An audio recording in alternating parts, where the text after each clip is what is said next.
Da mensagem hoje, uma pergunta: um Deus pidão? Pergunta para o irmão que está do teu lado, diga: um Deus pidão? Gênesis capítulo 22.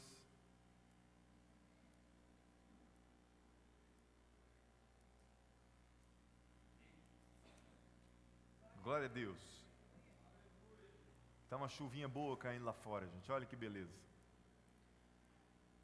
Choveu na casa de alguém aí essa noite? Choveu lá na tua casa essa noite?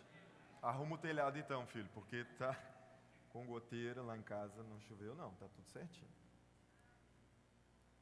Isso é assim, é para vocês ir acordando, tá, gente? Eu sei que de manhã cedo, embora nós tivemos um louvor aqui maravilhoso, amém, os avisos foram dinâmicos, não dá para você dormir ainda não.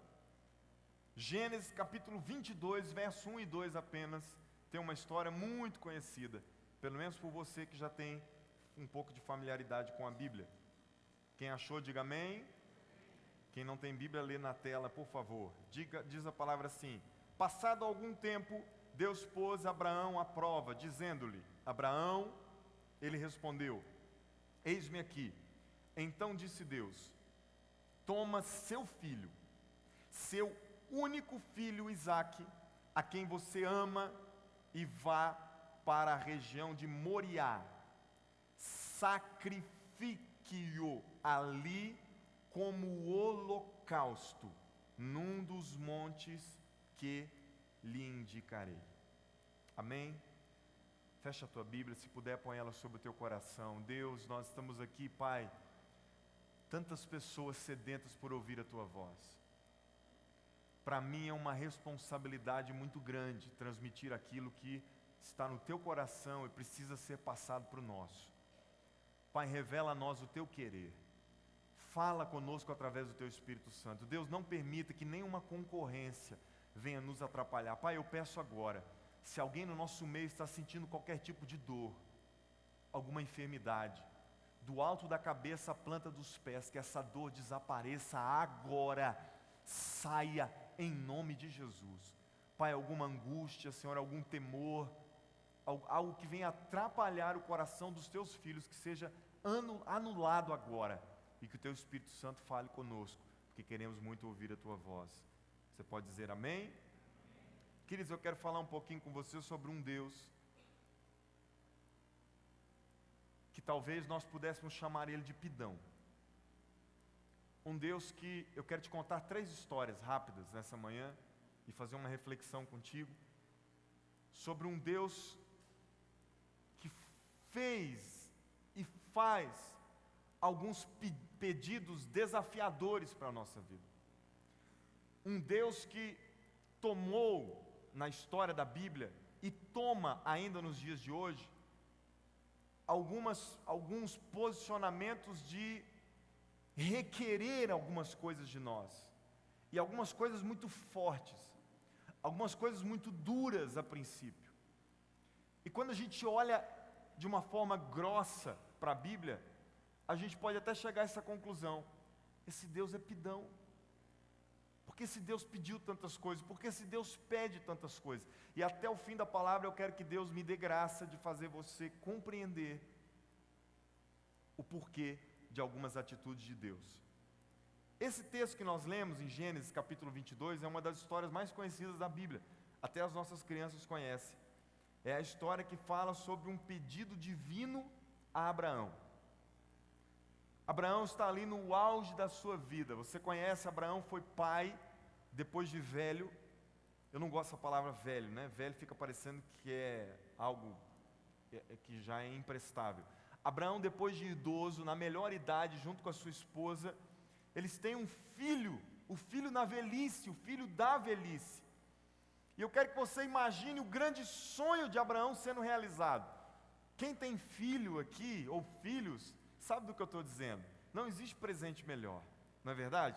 Quando a gente chega em casa, o abraço deles, ou enfim, o afeto, o prazer de estar junto com eles, é algo maravilhoso. E eu quero que você imagine Abraão vivendo isso no alto da sua idade, mas vendo Deus realizar o seu sonho.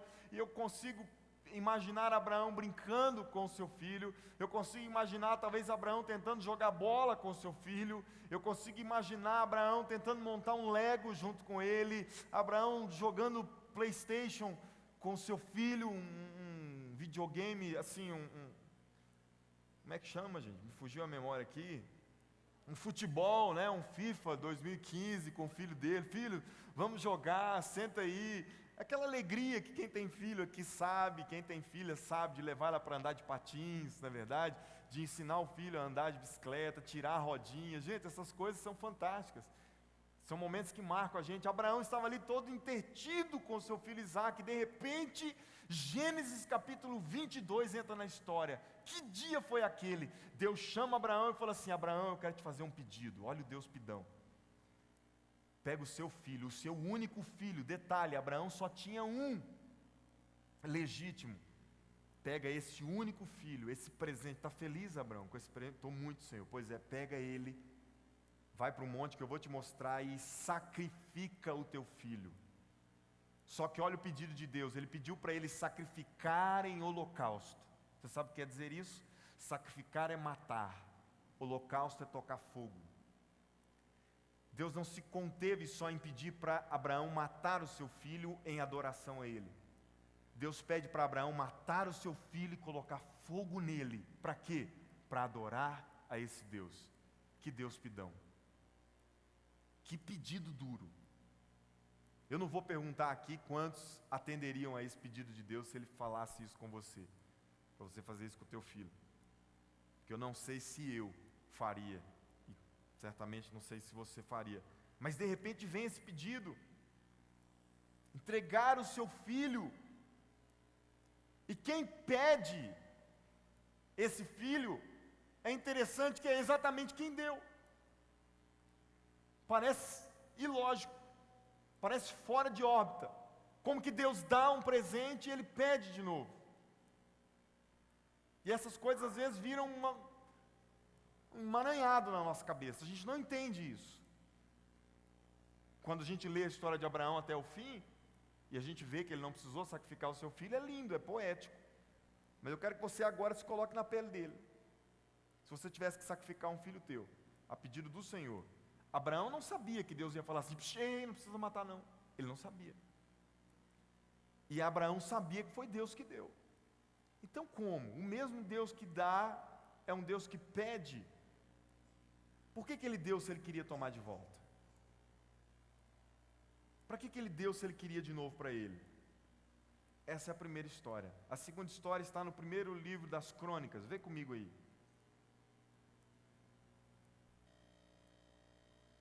Primeiro livro das Crônicas. O primeiro livro das Crônicas fica depois ou antes do segundo livro das Crônicas. Vamos lá no capítulo 21.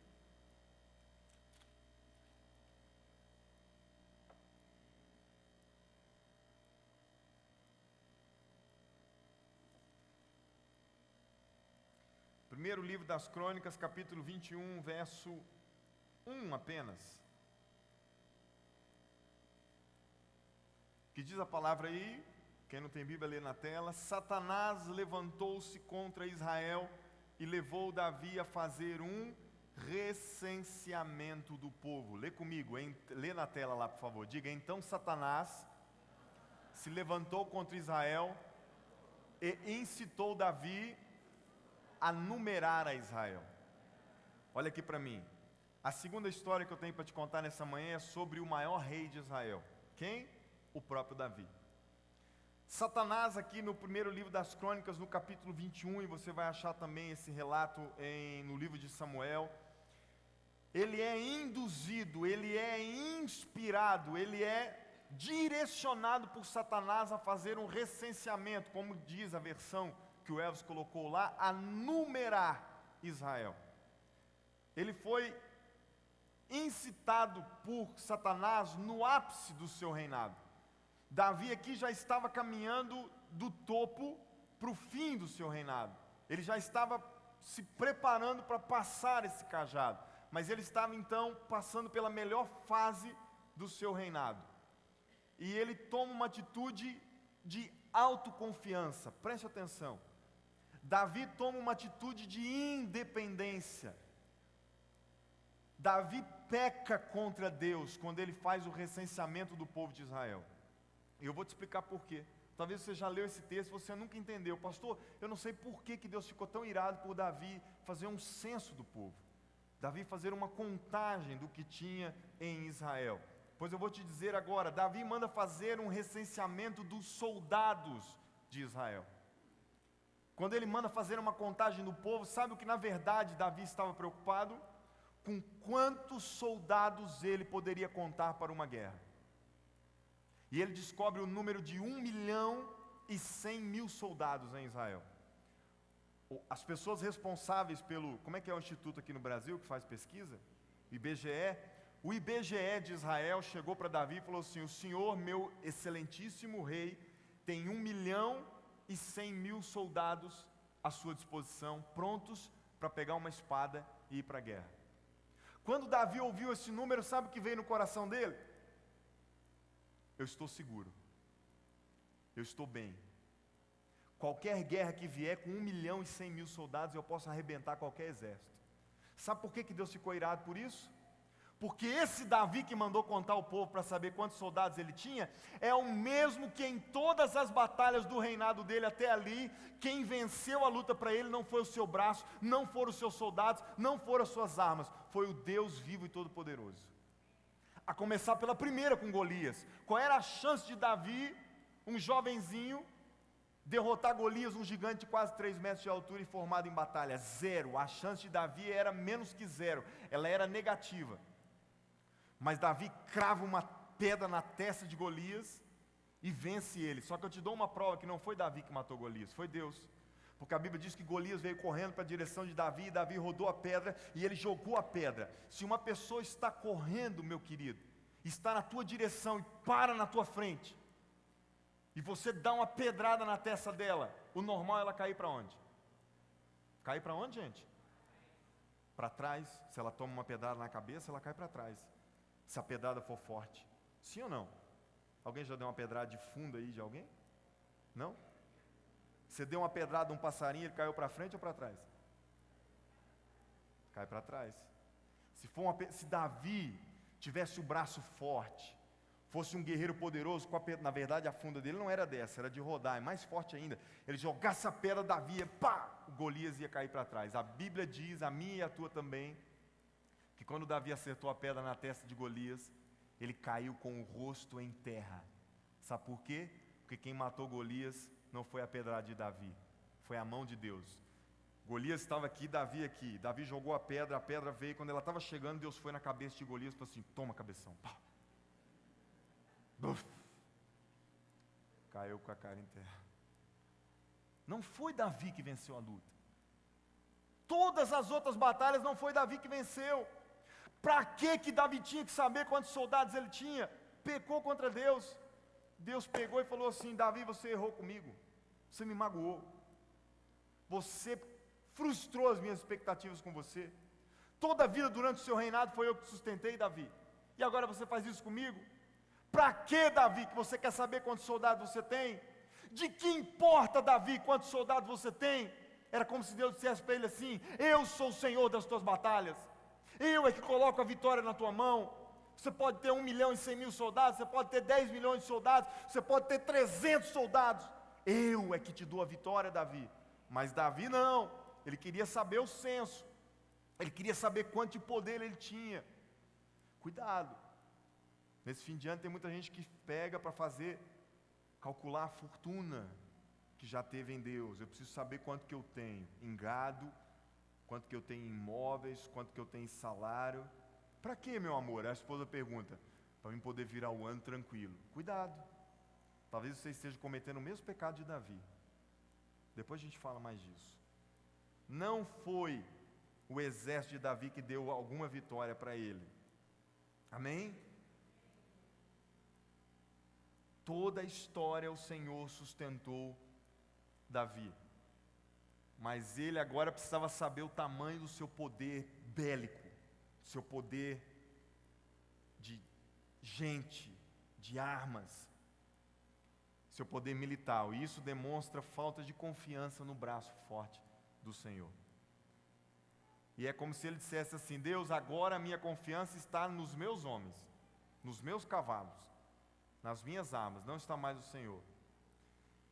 Isso irritou tanto Deus, que Deus permitiu ele escolher 3 coisas, E dentre as 3 que Deus permitiu Davi escolher, uma delas era ser atacado pelos inimigos, e uma opção menos ruim aos olhos de Davi era ser atacado 3 dias pela mão de Deus. Davi falou assim: Senhor, já que eu tenho que escolher uma, eu vou escolher essa, eu prefiro ficar nas tuas mãos do que nas mãos dos inimigos. Só que Davi nem imaginava o que viria. Preste atenção, quando ele escolhe cair nas mãos de Deus, de uma só paulada, 70.000 homens de Israel morreram, com uma só espadada do anjo do Senhor. Deus falou assim: Davi, você pecou. Você mostrou autoconfiança, e eu não gosto disso, eu gosto que vocês dependam de mim. Você mostrou que agora você tem um exército bom, numeroso, pois eu vou te ensinar que você depende de mim. Eu sou o teu Deus, eu te amo, eu te sustento, Davi. Escolhe um dos castigos aí. Você quer ficar na minha mão? Vai lá, anjo, está liberado, 3 dias para assolar Israel. Na primeira espadada do anjo, 70.000 soldados morrem. Davi coloca a mão na cabeça e fala: meu Deus, 70.000 pais de família morrem por causa de um pecado meu. Sabe o que estava acontecendo no segundo dia? O anjo do Senhor voou em direção a Jerusalém. Depois você pode ler na palavra, em casa, continue o texto aí de Crônicas que eu te passei. O anjo do Senhor chegou sobre Jerusalém, e o anjo do Senhor ia destruir completamente Jerusalém. Deus olhou aquilo e se arrependeu. Não, vou destruir Jerusalém agora não. Só que aí Davi olhou e viu o anjo do Senhor voando sobre a cidade com uma espada de fogo desembainhada. Ou não sei se ela é de fogo, às vezes a gente acrescenta algumas coisas na Bíblia, né? Eu sei que era uma espada desembainhada. Pode ser que era de fogo, podia ser de raio também. Vai da tua criatividade, amém? Eu sei que era uma espada, ok? Quando Davi olha o anjo voando com a espada, ele fala assim: Deus! Ele já imaginou o que o anjo ia fazer.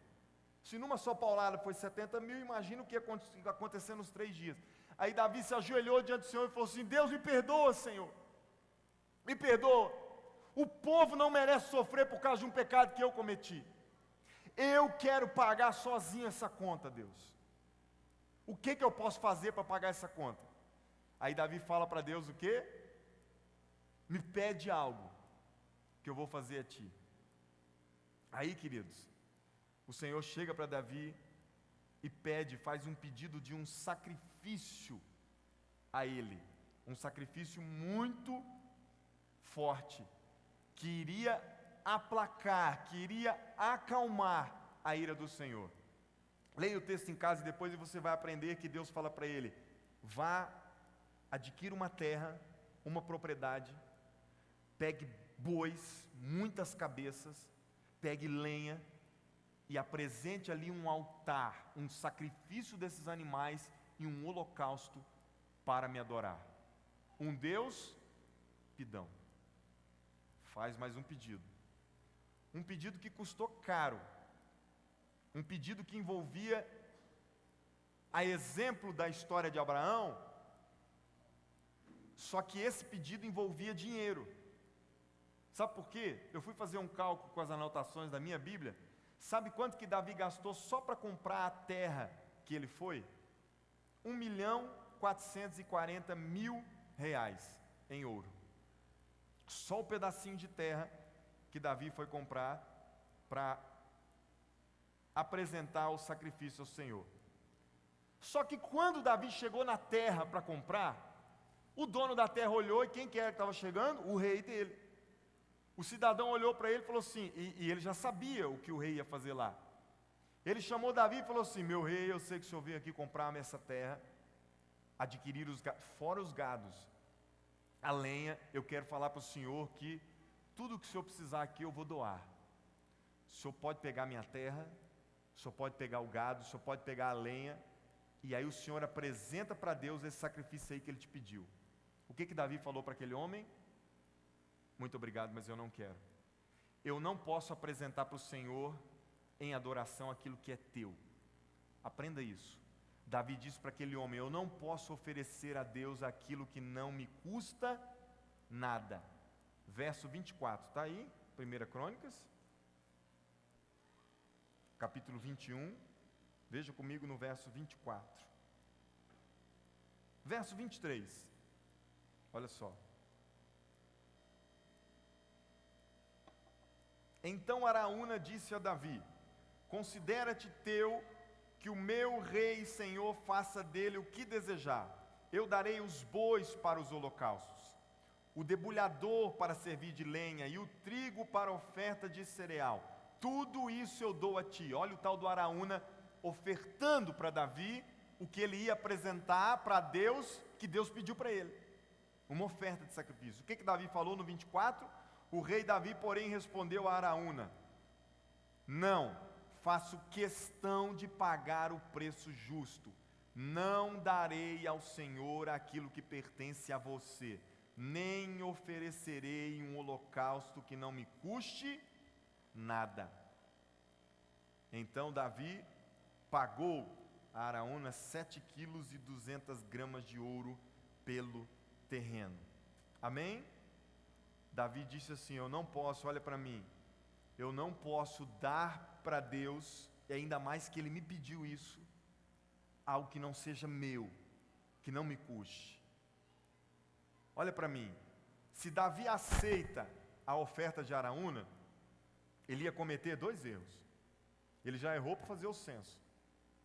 Aí o Deus pidão aos nossos olhos pede uma grande oferta para ele. Se só na terra foi mais de 1 milhão, quase 1,5 milhão de reais, imagine o gado, imagine as outras coisas.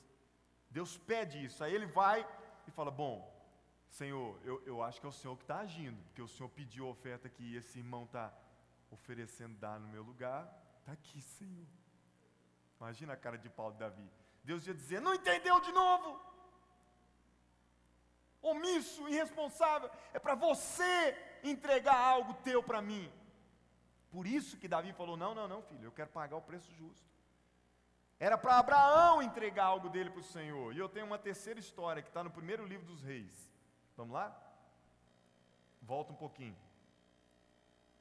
Você está aí em 1 Crônicas, vai para o primeiro livro dos Reis. Capítulo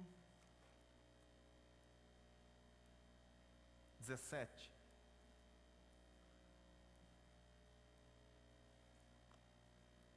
Verso 7.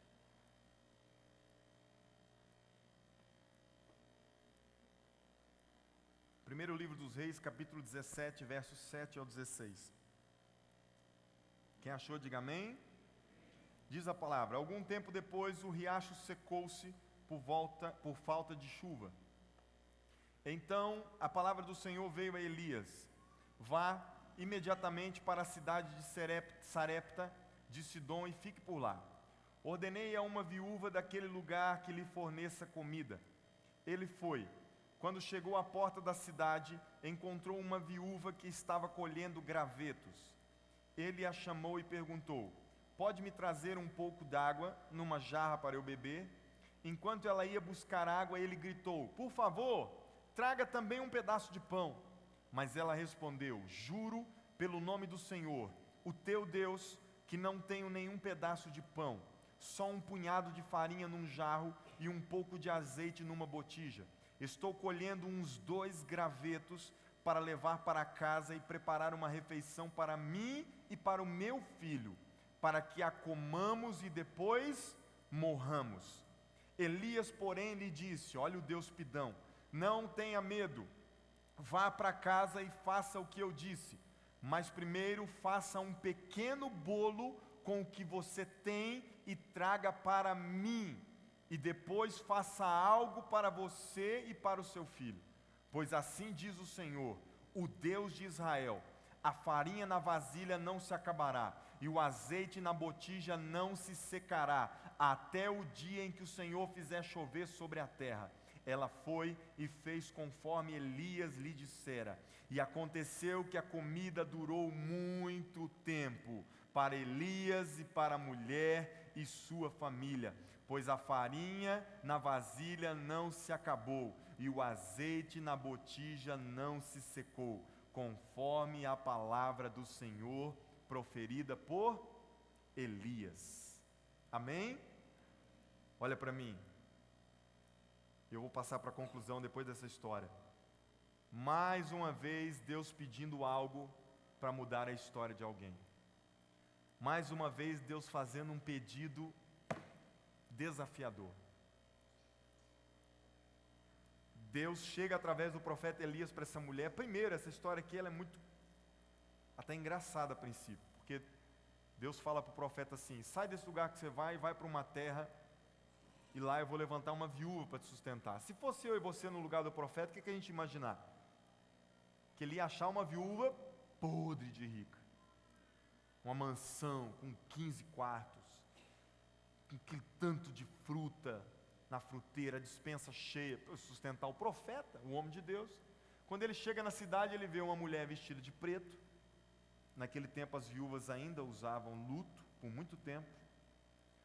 Hoje o defunto mal esfria no caixão, já está se casando de novo. Não é verdade, gente?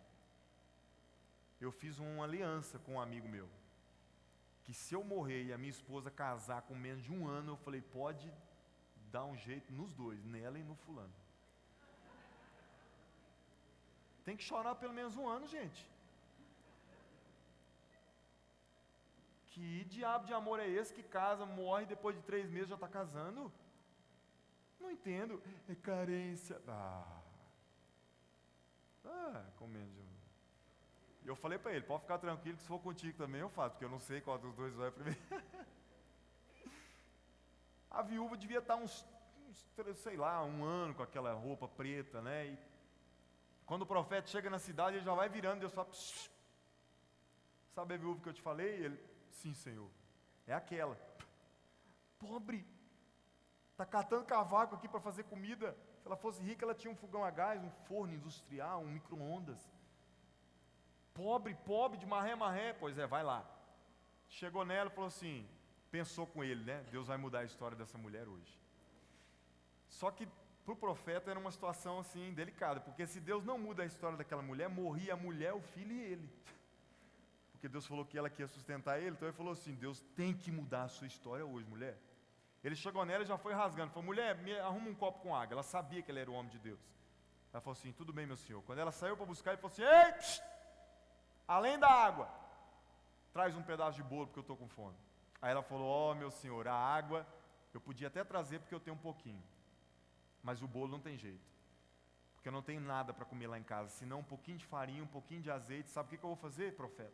O senhor me desculpe, mas eu vou fazer com isso um pedacinho de bolo pequeno, eu vou comer eu e meu filho, e nós vamos esperar a morte chegar, porque nós não temos mais nada. O senhor está vendo a seca sobre Israel? E aquela mulher ainda podia ter dito, e essa seca é culpa tua, que foi o senhor que abriu a boca aí e falou que não ia chover mais, agora está querendo bolo? Aqui para você bolo. Estou para morrer de fome com meu filho, porque o senhor foi abrir a boca aí e disse que não ia chover mais, vai caçar bolo lá, na baixa da égua, como diriam os nossos amigos nordestinos. Mas o que a mulher fez? Meu senhor, ela ainda foi educada. Eu não posso te dar um bolo, eu só tenho um para mim comer com meu filho, nós vamos esperar. Qual era a perspectiva daquela mulher? De morte, derrota. Aí entra o Deus, pidão na história. O que Deus fala através do profeta? Psh, faz o jeitinho que você falou. Vai lá e faz o bolo, só que você vai trazer para mim comer primeiro. Se fosse eu e você no lugar dela, vai comer nada, rapaz. Vou tirar da boca do meu filho para dar para você? O que a mulher fez? Ela foi, sabe por que ela foi? Porque o profeta disse, faz o bolo e traz para mim. Se você obedecer, não vai faltar o alimento na tua despensa, até que Deus mande chover de novo sobre Israel. Obedece, mulher, é a tua chance. Deus está te pedindo algo duro? Está. Deus está te pedindo algo grande. A única coisa para comer que você tem? Tá, mas obedece. E você vai ver o que vai acontecer na tua vida. O que a mulher fez? Ela foi lá, fez o bolo, trouxe para o profeta, o preço que ela deu, e até virou o rosto. Pode comer, come, seu pidão. Deus, pidão, mas como? Estou fazendo de coração. O profeta comeu, e depois ele disse, bom, já que eu comi, agora vai lá para tua casa e faz para você e para o teu filho. Quando aquela mulher chegou na casa dela, ela olhou na despensa, todas as panelas dela estavam derramando de farinha, todas as botijas dela estavam derramando de azeite. Gente, ela fez bolo até para vender. Aquela mulher abriu uma padaria em Israel. Isso aqui já é por conta minha, mas é porque eu tenho a mente fértil mesmo. O Deus pidão. O fim da história é lindo, não é? Não dá para a gente bater palma. Vamos bater palma para acordar aí, gente? Isso aqui é uma poesia, uma história dessa. Deus fazer um negócio desse na vida dela. Faz o seguinte. Se põe na pele dela. E volta lá para o dia que o profeta pediu aquilo. Se põe na pele de Abraão e vai lá para o dia que Deus pediu aquilo. Se põe na pele de Davi e vai lá para o dia que Deus pediu aquilo. Um Deus que faz pedidos desafiadores. Olha para mim e eu termino. Por que Deus insiste nesse método? Eu te faço essa pergunta. Por que Ele sempre tem que nos desafiar pedindo algo? E sempre este algo que Ele pede é uma coisa de muito valor para nós. Por quê? Sempre que eu e você, grava isso, sempre que nós achamos que está tudo indo muito bem, ao ponto de nós não precisarmos de mais nada de Deus, como foi nas duas primeiras histórias, no caso de Abraão, estava muito bem com o filho dele, sonho realizado, feliz da vida, e no caso de Davi, estava no auge do seu reinado, um exército poderoso. Sempre grava isso, que eu e você acharmos que nós estamos muito bem e não precisamos de mais nada de Deus, Ele vai fazer esse tipo de coisa. Ou quando nós estivermos tão ruins, como aquela viúva estava, que eu acabei de contar, que não tinha mais nenhuma outra saída na vida, Deus também vai fazer isso. Olha para mim. Quando você achar que é o teu fim, que não tem mais saída, como a história dessa mulher, Deus entra para mudar. Ou quando você estiver assim abarrotado, você não sabe onde pôr bênçãos, como Abraão e como Davi estavam, Deus também vai entrar. Sabe por quê? Porque esses dois extremos aqui, incomodam a Deus.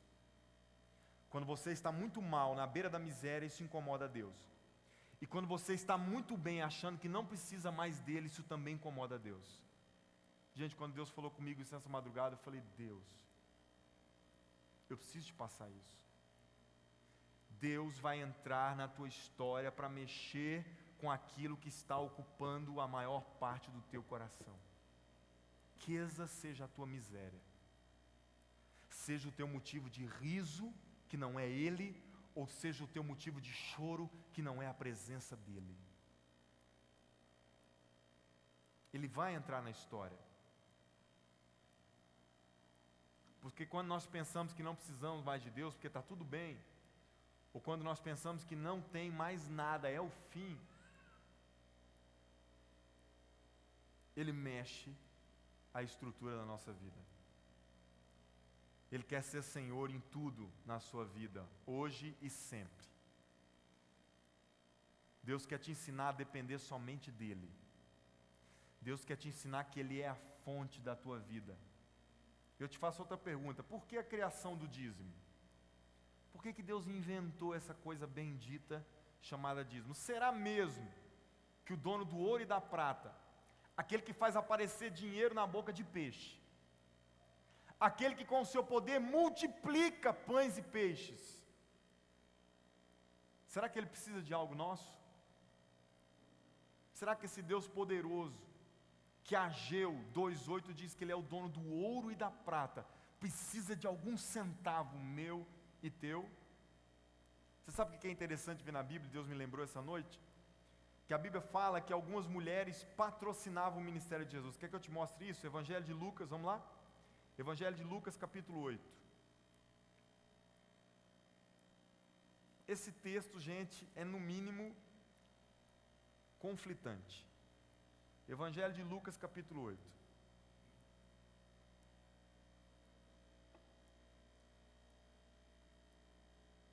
verso 1, 2 e 3. Acharam aí? Depois disso, Jesus, quem? Quem, gente? Fala forte. Jesus ia passando pelas cidades e povoados, proclamando as boas novas do reino de Deus. Os 12, os discípulos, estavam com ele. Olha o 2. E também algumas mulheres que haviam sido curadas de espíritos malignos e doenças. Aí vem a listinha. Maria, chamada Madalena, de quem haviam saído 7 demônios. Joana, mulher de Cusa, administrador da casa de Herodes. Susana e muitas outras. Olha o que essas mulheres faziam. Essas mulheres ajudavam a sustentá-los com os seus bens. Gente, olha para mim, esse texto aqui é no mínimo intrigante. Como pode isso? Aquele que é dono de tudo, aquele com o seu poder multiplica 5 pães e 2 peixinhos para uma multidão de mais de 10 mil pessoas comerem. Filho do Criador dos céus e da terra, precisando de mulheres para sustentar o seu ministério financeiramente? Como que é isso? Como que Jesus, aquele que fala para Pedro assim, vai lá e pega um peixe, dentro da boca do peixe eu pus um dinheiro, precisa de mulheres para patrocinar a pregação do Evangelho, o seu ministério? Será mesmo que Deus precisa do nosso dinheiro? A resposta é, claro que não. A resposta é, absolutamente não. Deus não precisava de Isaac, quando ele pediu ele para Abraão. Tanto é que ele nem fez questão que Abraão matasse o seu filho. Ele disse, não precisa, eu não preciso do teu filho. Eu já vi que você ia me obedecer. Deus não precisava da terra e dos bois de Davi, porque ele criou tudo. Deus nunca precisaria do último pedaço de bolo de uma viúva pobre para sustentar o seu profeta. Nunca.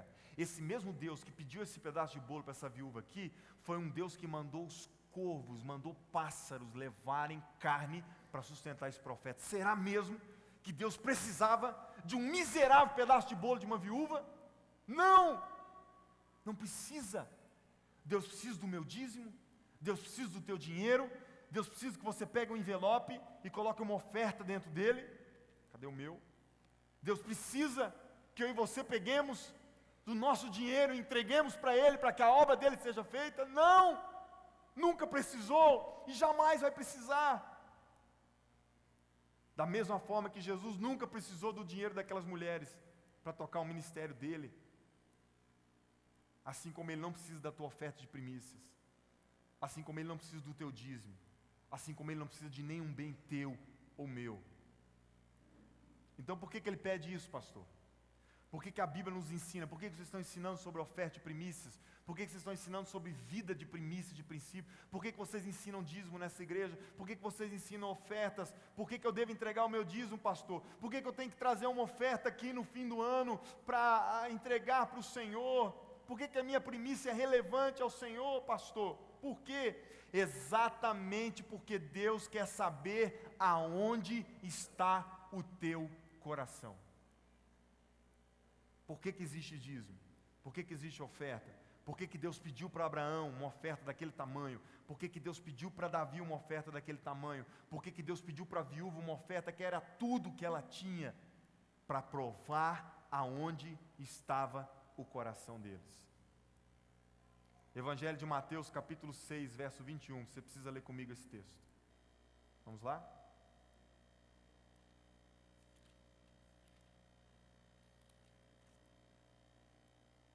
Mateus capítulo 6, verso 21.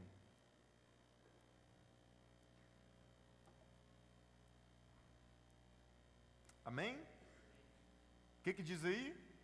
Pois onde estiver o seu tesouro, aí também estará o seu coração. Dá para a gente dizer isso aqui forte? Repete comigo, diga, pois onde estiver o seu tesouro, aí também estará o seu coração. Fala para essa belezura que está do teu lado assim, ó, diga, onde está o que é o teu tesouro, está o teu coração. Fala para ele.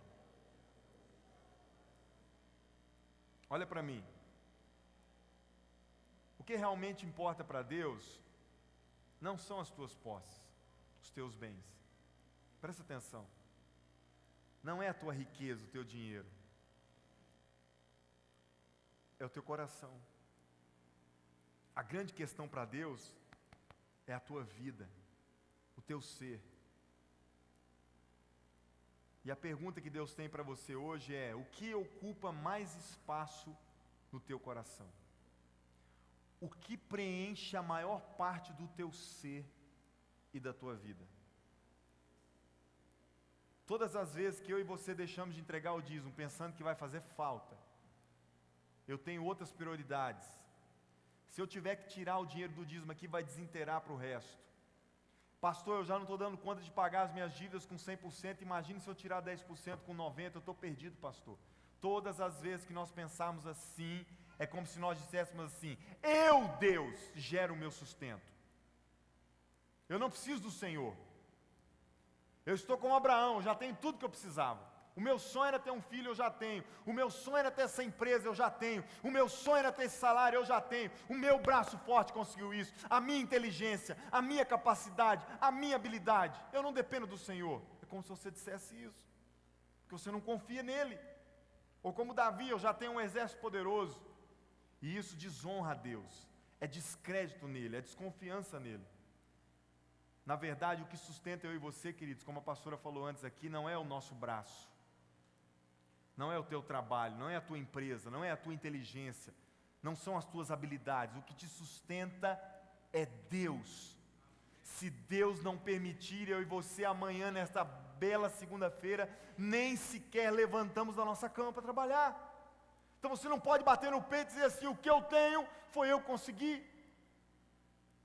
Vou entregar dízimo nada, vou fazer oferta nada, isso é a minha vida. Você não está confiando no Senhor.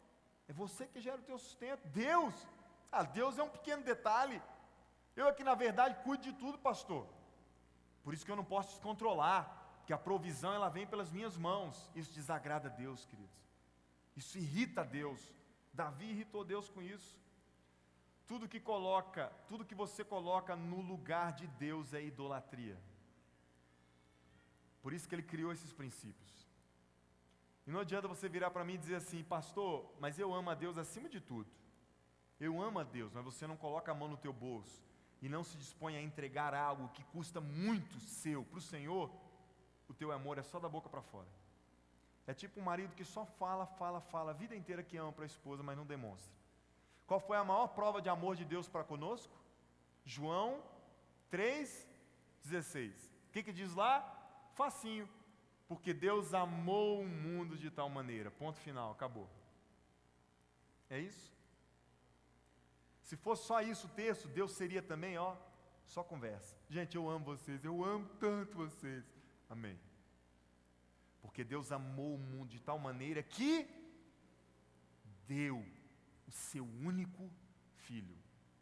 Amor é acompanhado de entrega. Amor sem entrega é conversa fiada. Eu amo Deus, eu amo a obra dele, mas você não participa, você não se entrega, você não entra num grupo, você não participa de uma célula, você não aceita um discipulado, você não participa de um diaconato, de uma recepção, de um louvor, de uma intercessão, você não aplica o teu dízimo, você não abre mão, entrega a tua oferta. Isso é amor da boca para fora. Amor verdadeiro é acompanhado de entrega. Por que você acha que em toda a Bíblia Deus fez desafios financeiros? Grandes desafios financeiros foram propostos aos homens. Por quê? Porque o nosso dinheiro é grande parte da nossa vida. Deixa eu te fazer uma pergunta aqui. Aonde você passa a maior parte do teu tempo durante a semana? Aonde? No teu trabalho. A grande maioria aqui sai 7 horas da manhã de casa e chega às 19 horas. Você passa quantas horas na rua envolvido com o teu trabalho? Me ajuda, gente, é uma matemáticazinha simples. 12 horas, você chega às 7 horas cansado, toma um banho, no máximo 11 você está na cama dormindo. Você ficou quantas horas com os teus filhos e com a tua mulher? Das 7 às 11? 4. Aí você passa a noite dormindo, acorda cedo, mal deixa os teus filhos na escola e passa mais 12 horas no trabalho. Depois você volta e fica 3, 4 ou 5 horas com os teus filhos. E assim a gente passa a semana inteira.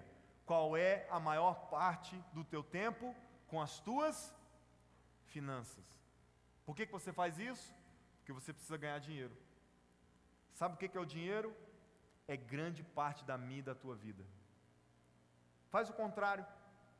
Passa 12 horas do teu dia com a tua mulher e com os teus filhos. E trabalha só 4.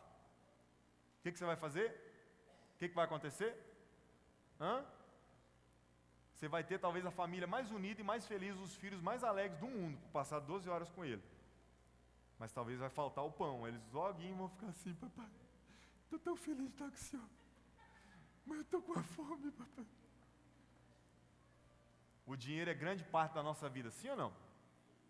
Eu estou fazendo um cálculo baixo aqui. Tem gente que esse número é ainda maior. Ainda trabalha sábado, trabalha domingo, que deveria estar com a família.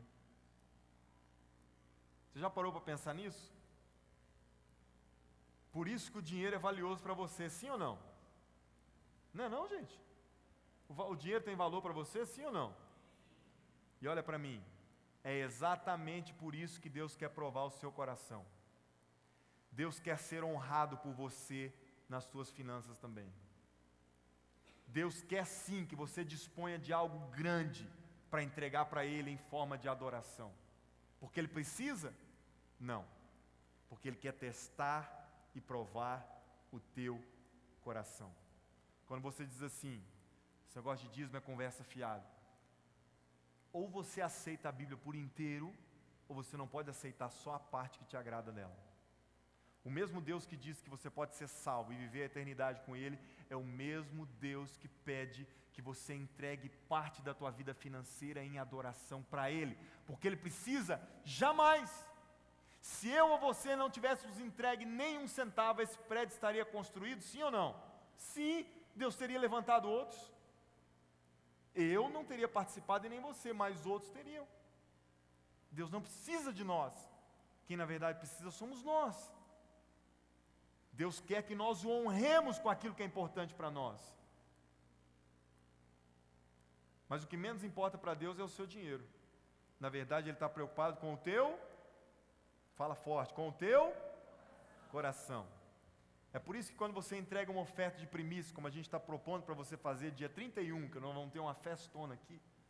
Quando você entrega uma oferta de primícia diante do altar, Deus se sente honrado.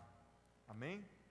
Deus se sente colocado em primeiro lugar. Olha, o meu filho, a primeira coisa do ano que ele está fazendo é colocar uma oferta diante de mim. Esse ano nós pedimos, daqui a pouco os diáconos vão passar entregando, para você quiser trazer, querido, por favor, tudo isso aqui é para te ensinar, você pratica se quiser ou não.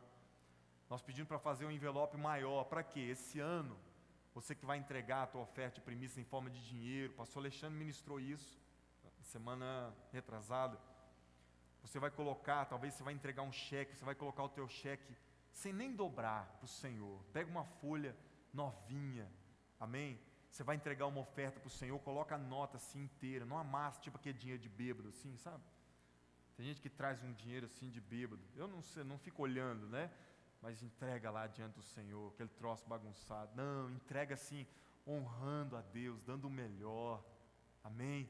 Sem entregar diante dele. Isso é o quê? Quando Deus olha aquilo, Ele fala assim, ó, eu não preciso desse dinheiro, mas você está me honrando, você está fazendo por mim. Amém ou não? Quem está me entendendo, diga amém. Quando você entrega o seu dízimo de forma constante, você demonstra confiança, dependência de Deus, você agrada do Senhor, você se deleita, se alimenta na lei do Senhor e Ele satisfaz os desejos do teu coração. Aonde está isso na palavra de Deus, queridos? Salmo de número 37, verso 4 diz o quê? Deleita-te no Senhor e Ele satisfará os desejos do teu coração. E eu quero terminar com isso, olhe para mim. O grande segredo é que Deus não quer o que você tem. Presta atenção nisso. Eu preciso fechar com a tua compreensão. O grande segredo dessa história e dessa palavra é que Deus não quer o que você tem, mas Ele quer ter você. Deus não quer o que você possui, mas Ele quer possuir o teu coração. Eu preciso que você me entenda, eu não estou falando de dinheiro nessa manhã. Eu estou falando de princípios de honra, de entrega de vida ao Senhor. Você se agrada do Senhor, você se deleita dEle, você se alimenta da palavra dEle, pratica o que Ele te ensina, Ele vai satisfazer os desejos do teu coração. Deus não aceitará que nada que não seja Ele possua o teu coração. Aonde estiver o teu tesouro, estará o teu coração. Pastor, o meu salário é o meu tesouro. Teu coração está ali, Deus te perdeu. Pastor, o meu salário é a minha casona que Deus me deu, os meus carros. Teu coração está ali, Deus te perdeu. Pastor, eu não posso entregar uma oferta de primícia não, porque eu tenho tantas compras de fim de ano para fazer. Ali está o teu coração, Deus te perdeu. Ele não quer isso. Ele não aceita que nada te possua que não seja Ele. Então, o problema não é você ter bens. Mas sabe quando nós sabemos que nós temos algo? Por exemplo, eu tenho aqui no meu bolso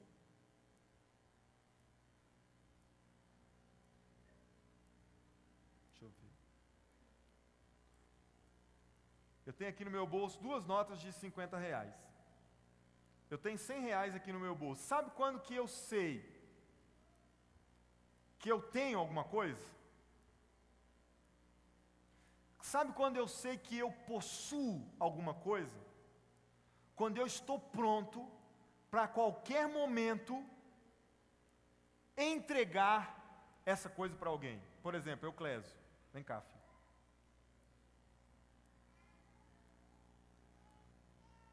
É teu. Era meu, mas agora é teu. Beleza, pode guardar.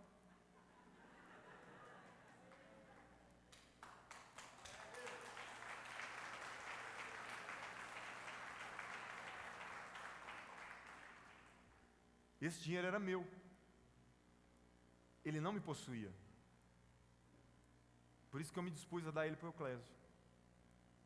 Se aquele dinheiro me possuísse, eu pensaria assim, o quê? Dar R$100 para o Euclésio? Esse dinheiro é meu. Na verdade, ele não seria meu. Eu que seria dele. Quem está me entendendo? Amém? Então o problema não é o teu dinheiro. O problema é o que te possui. É o que te domina. É o que te escraviza. Deus não aceita isso. Ele quer ser o dono do teu coração. Deus não aceita que nada te controle. Amém? Deus não vai aceitar nada possuir o teu coração que não seja Ele. Fica de pé no seu lugar. Quero orar por você.